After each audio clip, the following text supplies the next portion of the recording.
On a warm summer morning in Virginia, the heat made the air feel thick as I stood outside a modest brick house. This was my first job in the United States, a long way from the dusty streets of Bala, where I grew up. Back home, I had never thought about leaving my family or my small world, but life often takes unexpected turns. The Jacobs, a seemingly perfect family of 4, needed a nanny, and I was in need of a job. This opportunity meant more than just earning money. It was a chance to show my parents and siblings that I could succeed in a foreign country.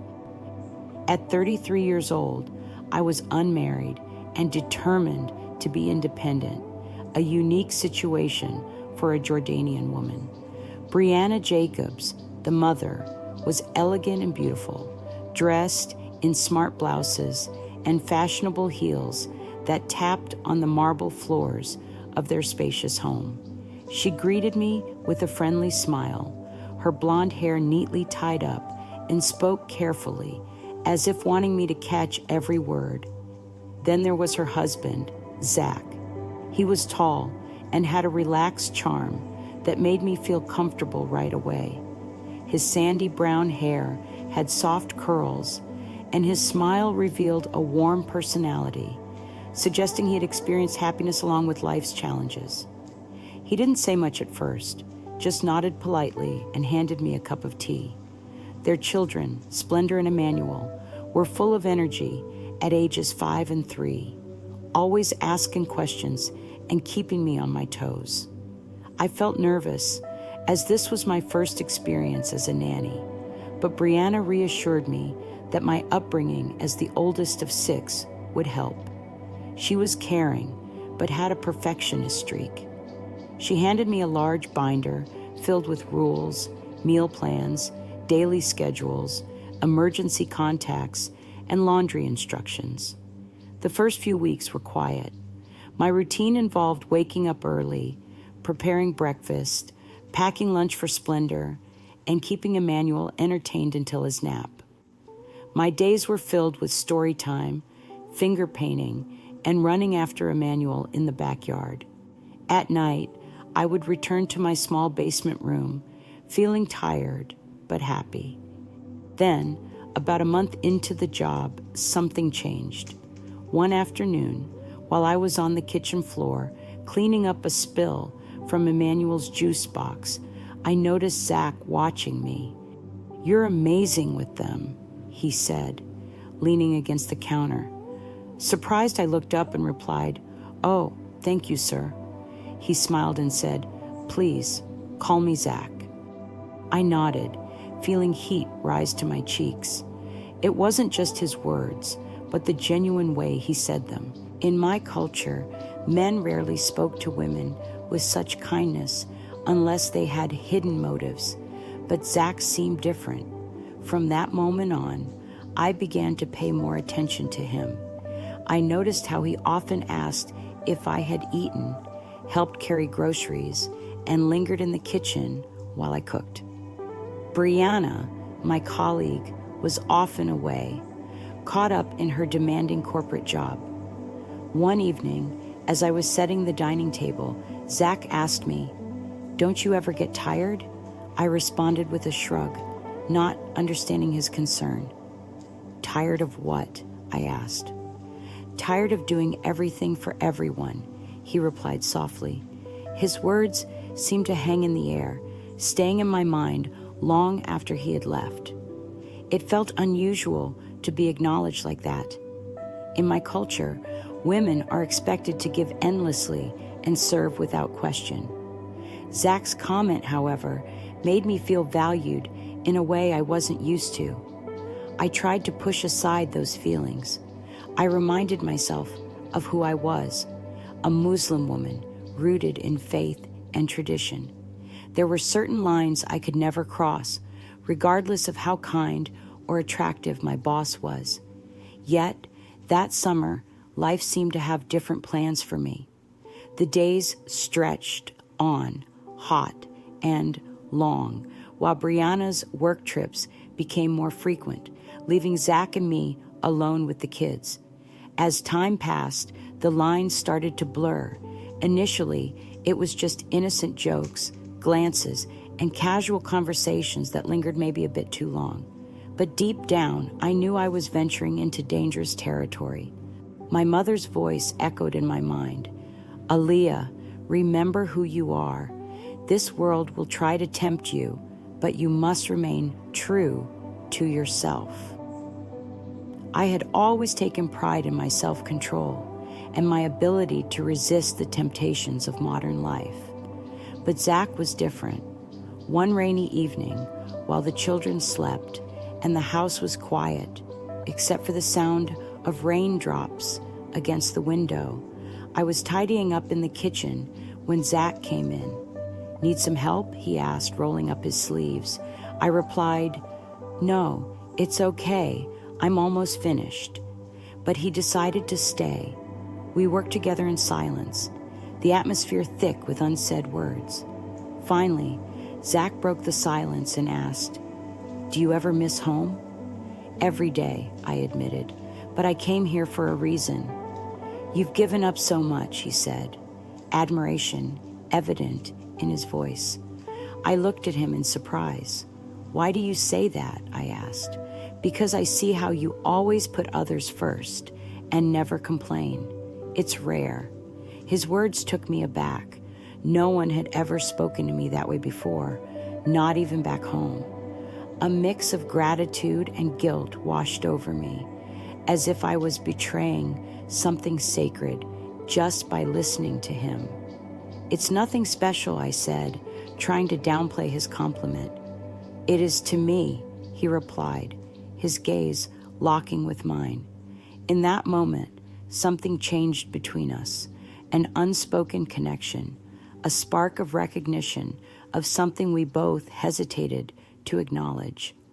That night, I went to bed with a heavy heart, torn between my faith and the growing feelings I couldn't ignore. I asked for strength, clarity, and courage to stay on the right path. But deep inside, I sensed my life was about to change in ways I couldn't foresee. I believed I could keep my relationship with Zach strictly professional, and that the connection I felt would fade like a passing shadow. However, life is rarely that straightforward. Each day brought new moments, small and seemingly insignificant, but they gradually wore down the walls I had built around my heart. Brianna was often away, attending conferences in New York, business meetings in Chicago, or staying overnight in luxurious hotels that I had only seen in magazines. As a result, Zach became a steady figure in the kids' lives, and I found myself partnering with him in the daily routine of raising Splendor and Emmanuel. The children adored him.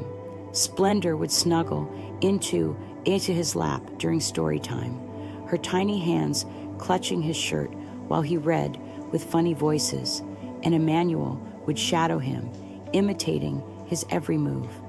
Watching them together revealed a gentle and open side of Zach that stirred emotions in me I could barely understand. One afternoon, as I folded laundry in the living room, Zach walked in holding a box. "I thought you might like this," he said, placing it on the coffee table. I asked what it was, wiping my hands on my apron. He opened the box to show a set of cookbooks. "I noticed you've been trying new recipes lately. I thought this could inspire you." I was left speechless, not just by the gift, but by the thought behind it. No one had ever taken notice of the little things I did, let alone appreciated them. "Thank you," I responded softly, feeling emotional. "It's nothing," he said, but his gaze told me otherwise. Later that evening, after the kids were asleep, Zach and I found ourselves in the kitchen once more, a routine we had come to cherish after the chaos of the day. As I wiped down the counters, he said, "You work too hard, Aaliyah."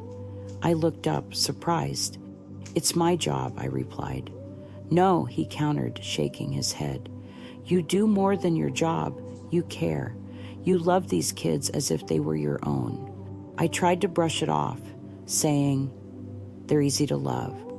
So are you, he replied, and his words hung heavily between us. I froze, unsure how to respond. A part of me wanted to argue, to tell him that I was complicated, flawed, and bound by rules he couldn't possibly understand. Instead, I remained silent. Days turned into a blur as I tried to convince myself that nothing had changed, but deep down, I knew it had. Zach was everywhere. His laughter filled the house, marking a shift in my once controlled world. His scent hung in the air long after he left, and I could still hear his voice echoing in my mind. I started to notice the little things about him, the way his eyes crinkled when he smiled, how he hummed softly to himself while washing the dishes, and how he always encouraged the kids to say thank you and please. He was more than just kind. He was genuinely thoughtful in a way that felt special and rare. One afternoon, while I was pushing Splendor on the swing in the backyard, Zach came outside with a tray of iced tea. I thought you could use a break, he said as he handed me a glass. Thank you, I replied, taking it with appreciation. We settled on the porch steps, watching the children play together. Suddenly, he asked, do you ever think about what your life could have been? I turned to him, surprised by the question. What do you mean? He continued, I mean, if you'd stayed in Bala, if you hadn't come here. I admitted I thought about that sometimes, but I had come here for a reason. Have you found it? He asked, looking straight into my eyes. I hesitated, not sure how to respond. In some ways, yes, but in others, it felt complicated. He nodded as if he understood. Life has a way of surprising us, doesn't it? He added. It does, I said softly, my voice barely audible. For a moment, we sat in silence, the air around us thick with things left unsaid. I wanted to express how much his kindness meant to me and how comforting his presence had become in a world that often felt so lonely, but I couldn't bring myself to share that with him. That night, I lay awake in my room, staring at the ceiling. My thoughts drifted to my family back home, my mother's prayers, and my father's stern advice to stay true to my beliefs. Never forget who you are, they always reminded me. I wanted to believe I was still that girl, the one who prayed 5 times a day and wore her scarf with pride. But the truth was, I was changing, and that frightened me. The next morning, I tried to avoid Zach as best as I could. I threw myself into chores, keeping my head down and my mind busy. But by afternoon, it was impossible to dodge him. He found me in the laundry room, organizing a pile of clothes.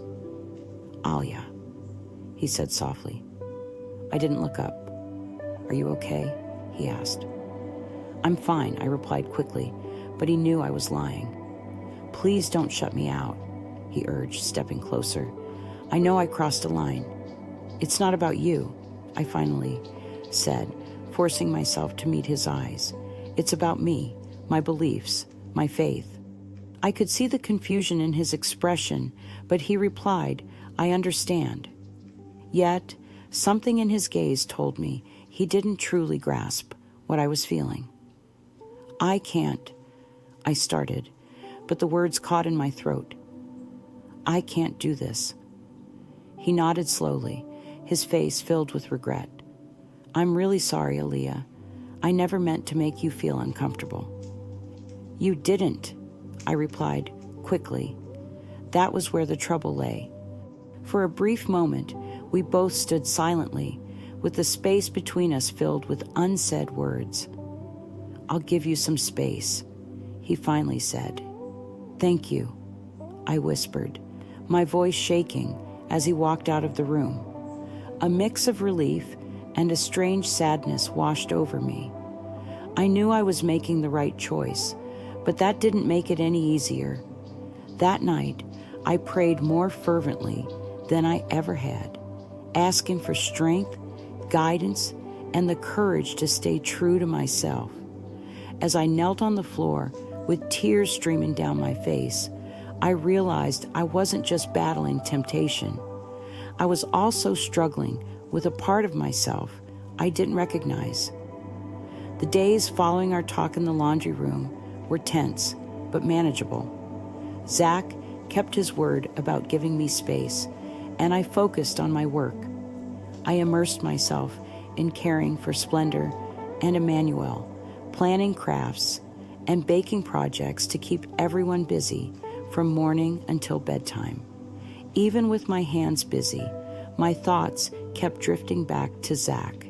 He remained polite, yet somewhat distant, and I convinced myself that this was the best way forward.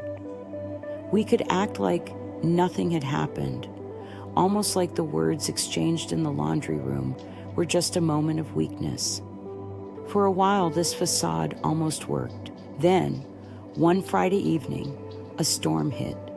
Just after sunset, the rain started pouring, and the thunder crashed so loudly it shook the windows. Emmanuel, startled, clung to my leg as I cleared the dinner table. "Don't worry, Emmanuel," I reassured him as I picked him up. "It's just a little noise. Let's get you ready for bed, okay?" He nodded, and I carried him upstairs, reading his favorite bedtime story while the rain drummed against the window. By the time both kids were asleep, the storm had intensified.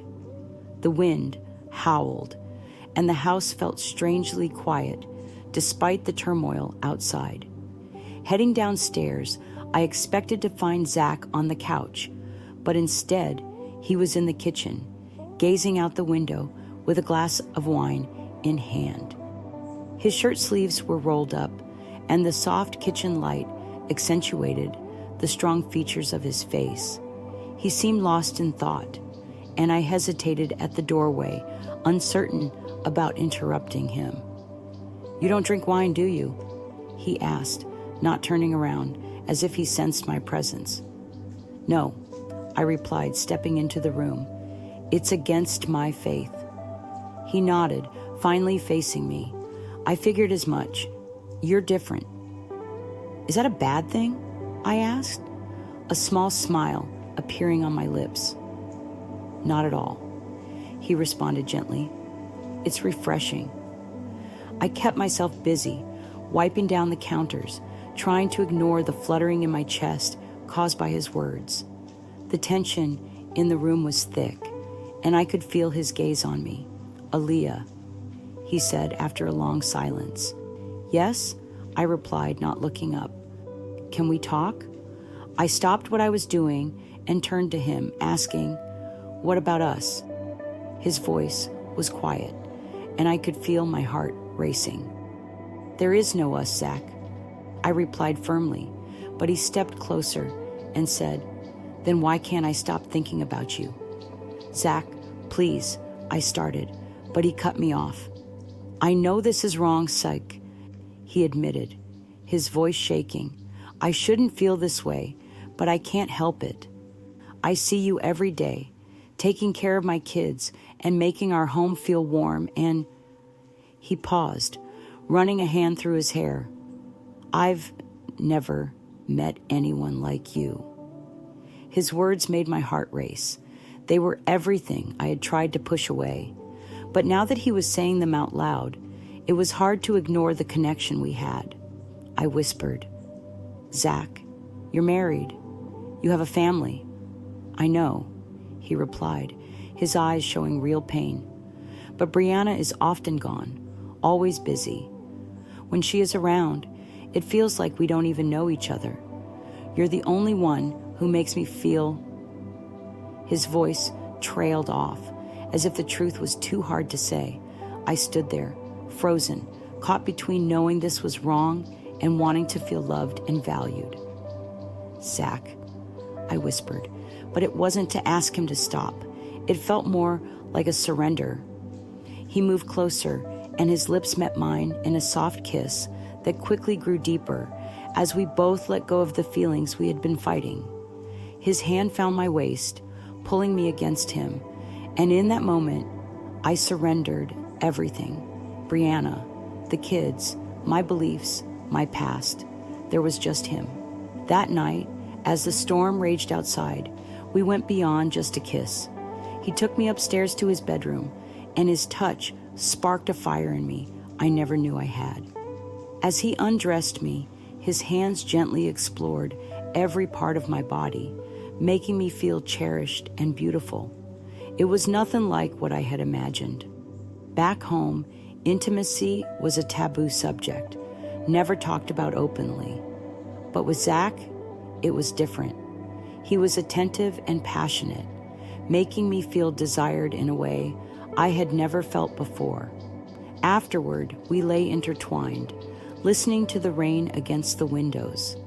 I knew I should feel guilty or ashamed, but instead, I felt a strange sense of peace, as if I had finally found a part of myself that had been missing. The next morning, I woke up to reality hitting me hard as I prepared breakfast for the kids. I tried to avoid Zach's eyes, feeling the heaviness of our actions still weighing on me. But when he caught my gaze and gave me a small, knowing smile, I felt that same rush of excitement I'd experienced the night before. This wasn't just a one-time thing. Over the next few weeks, we kept finding ways to connect. A fleeting touch in the hallway, quiet chats in the kitchen after the kids were asleep, quick hugs behind closed doors. We couldn't get enough of each other. Each time, I told myself it would be the last encounter, but it never was. Zach became a craving I couldn't shake. He helped me forget my beliefs, my upbringing, and all the values I once cherished. For a little while, I convinced myself we could keep living in our own secret world without anyone else knowing. But deep down, I understood this couldn't last forever. I was aware that when it all came crashing down, it would leave chaos behind. The following weeks were a blur, filled with stolen moments and whispered promises that brought both joy and dread. Zach and I were careful yet reckless, seizing opportunities to be together when Brianna was away, when the children were asleep, or when the house was quiet. Every time we connected, I promised myself it would be the last, but I never followed through. I felt like I was leading two different lives. During the day, I was Aaliyah, the caring nanny who read stories, cooked meals, and smiled kindly at Splendor and Emmanuel. But at night, when everything was still and the house was dark, I transformed into someone who belonged to Zach in a way I'd never experienced before. One evening, after I had tucked the kids in bed, Zach found me folding laundry in the living room. Brianna had left for another work trip, and the house felt unusually calm. He stood in the doorway, his presence filling the space even before he spoke. "Do you ever take a break?" he asked, a hint of amusement in his voice. I looked up and couldn't help but smile. "Someone has to keep everything running," I replied. He crossed over to sit beside me, our legs nearly touching. "You're incredible, you know that," he said. I shook my head, chuckling softly. "I'm just doing my job." But he insisted, "No, you're much more than that. You've done so much for this family, more than I think Brianna or I ever could." At the mention of her name, I felt a sharp pang of guilt and replied, "You shouldn't say that." His response was simple. "Why not?" "It's the truth." I averted my eyes, concentrating on the heap of clothes before me. You love her, Zach. She's your wife. He sighed and ran his hand through his hair. I do love her, but it's not the same as how I love you. His confession lingered in the air, heavy and unmistakable. I wanted to argue, to tell him he was mistaken, that he couldn't genuinely love me, and that our actions were merely a mistake. Yet, deep down, I recognized that I felt the same way. Zach reached for my hand, intertwining his fingers with mine. Aaliyah, look at me. After a moment of hesitation, I lifted my gaze to meet his. The intensity in his eyes made my heart race. You mean everything to me, he said. I know this isn't right, but I can't picture my life without you. The tears I had been holding back finally flowed, and he wrapped his arms around me, holding me tightly as I cried. I'm sorry, I whispered. I never wanted this to happen. Neither did I, he replied softly, but I don't regret it. As the weeks turned into months, our secret became harder to conceal. Brianna's frequent absences gave us opportunities to secretly nurture our relationship, but the times when she was home felt like torture. I did my best to keep my distance, too ashamed to meet her eyes. She was so kind and trusting, completely unaware of the betrayal happening right under her roof. Aaliyah, you've been such a blessing to our family, she said one evening while we were in the kitchen. I don't know how we managed before you joined us. Her words hit me like a knife, and I forced a smile. Thank you, Mrs. Jacob. Please, call me Brianna, she replied with a light laugh. You're practically part of the family now. Her trust deepened my guilt, but it didn't stop me. Each night after Brianna went to bed, Zach would seek me out. Sometimes we would talk, but other times we would simply hold each other in the silence of the house. More often than not, we ended up tangled in his bed, lost in a passion that made me forget everything else. One night, after Brianna left for a weekend conference, Zach and I shared a bottle of wine in the living room. I hadn't planned on drinking, but he poured me a small glass, playfully teasing me until I took a sip. The warmth of the wine spread through me, loosening the tight grip I had on my self-control. You're beautiful, he said, his voice slow and deep. Do you know that? I shook my head, feeling my cheeks flush. You're just saying that. I'm not, he replied, leaning closer. You're the most beautiful woman I've ever seen. Before I could respond, he kissed me, his lips finding mine in a way that left no doubt this was more than just physical attraction. It was something deeper, something neither of us could fully understand. His hands moved to my waist, pulling me closer. I completely let go that night. Instead of heading to the bedroom, we found ourselves on the living room floor. The warm glow of the fireplace flickered around us, casting playful shadows on the walls as we became lost in each other's presence. It was an intense and freeing experience, almost overwhelming. The following morning, I woke up wrapped in his arms, memories of the previous night playing over in my head. I should have felt guilt, but surprisingly, I felt a sense of peace. For the first time in a while, I felt I truly belonged somewhere.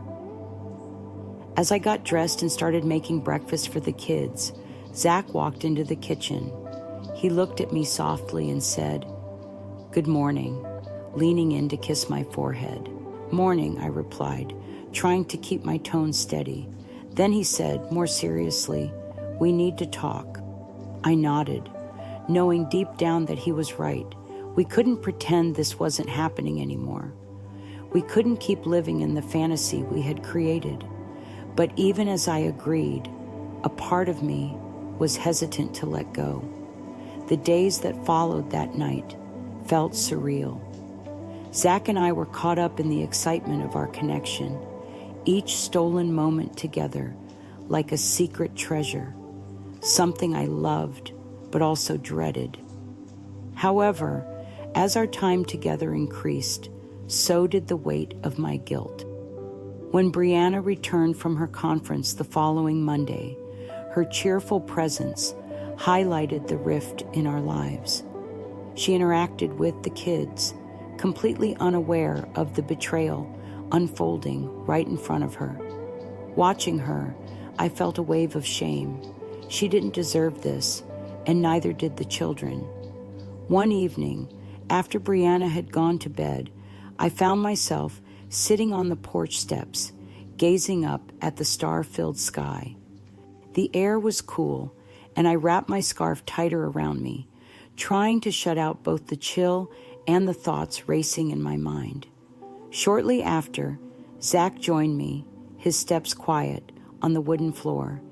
He sat down next to me, close enough that our shoulders touched. "You've been quiet," he remarked softly. "I've been thinking," I admitted, still looking away. "About us." I nodded as my throat tightened. "Zach, we can't keep doing this." He sighed and ran a hand through his hair, acknowledging the complexity of the situation. "I know it's complicated," he said. "It's more than complicated," I interrupted, my voice shaking. "It's wrong. You have a wife and a family. I don't even recognize who I am anymore." He took my hand gently, his touch warm. "You're still you, Aaliyah. You're the woman who loves my kids as if they were your own. You've brought joy back to this home. Don't let this destroy everything." I pulled my hand away, tears welling in my eyes. "But it has, Zach. Don't you see? We've ruined everything." For the first time, I saw his composure crack. "I love you, Aaliyah," he said, his voice breaking. "I can't lose you." His words struck deep, hitting me like a knife. I couldn't ignore my feelings for him anymore. I loved him too, but I realized that love alone couldn't fix the harm we had caused. "I love you too," I found myself whispering, the words slipping out before I could stop them. But I was drowning under the weight of our troubles. The next week, I made a difficult choice. I knew I had to leave. I couldn't endure living in a home filled with lies.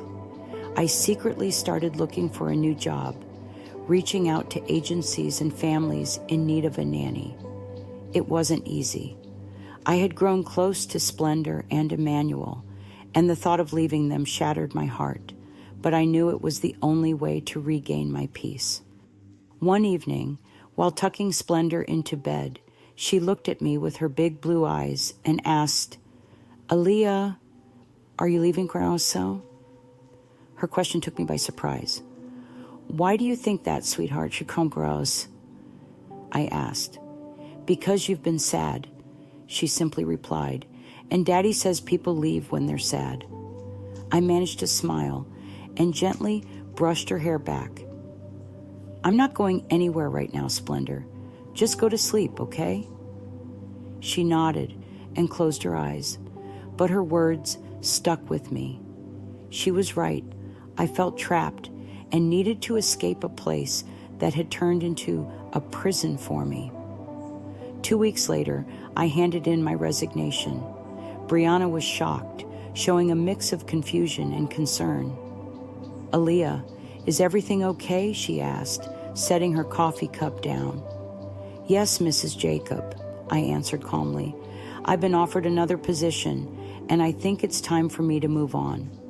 I saw her hurt, and she said, "You've been such an important part of this family. Are you sure about this?" I nodded, unable to look her in the eyes. "I'm sure." When I told Zach, he didn't say much. He just nodded, his jaw tight and his eyes reflecting emotions I couldn't identify. Anger, sadness, regret. "I can't change your mind, can I?" he asked quietly. "No," I replied firmly. "I have to do this." The day I left was filled with mixed emotions. Splendor and Emmanuel clung to me, their tearful goodbyes breaking my heart. Brianna hugged me tightly, and I knew I would miss them all deeply. I was filled with gratitude as I reflected on everything I had done for their family, and Zach stood quietly by the door, his hands tightly clenched at his sides. As I packed my suitcase into the taxi, I experienced a surprising sense of relief. The house, which had been both a safe haven and a place where I felt trapped, gradually disappeared from view as the car drove away. I was uncertain about what lay ahead, but one thing was clear. I needed to rediscover who I truly was. I needed to reconnect with the faith and values I had set aside for too long and find a way to forgive myself for my past mistakes. That night, I settled into the modest apartment I had rented across town. I knelt on the floor and prayed for the first time in months, and as I did, a wave of peace swept over me. I realized that I wasn't perfect, and I had made some poor choices, but I felt ready to embrace a fresh start. Hey, everyone, if you found this story captivating and want to hear more like it, please give it a thumbs up and subscribe for incredible stories every week. Don't forget to enable notifications so you won't miss any updates. If you have your own exciting experiences or ideas you'd like us to explore, please share them in the comments. I'd love to read them. Thanks for tuning in.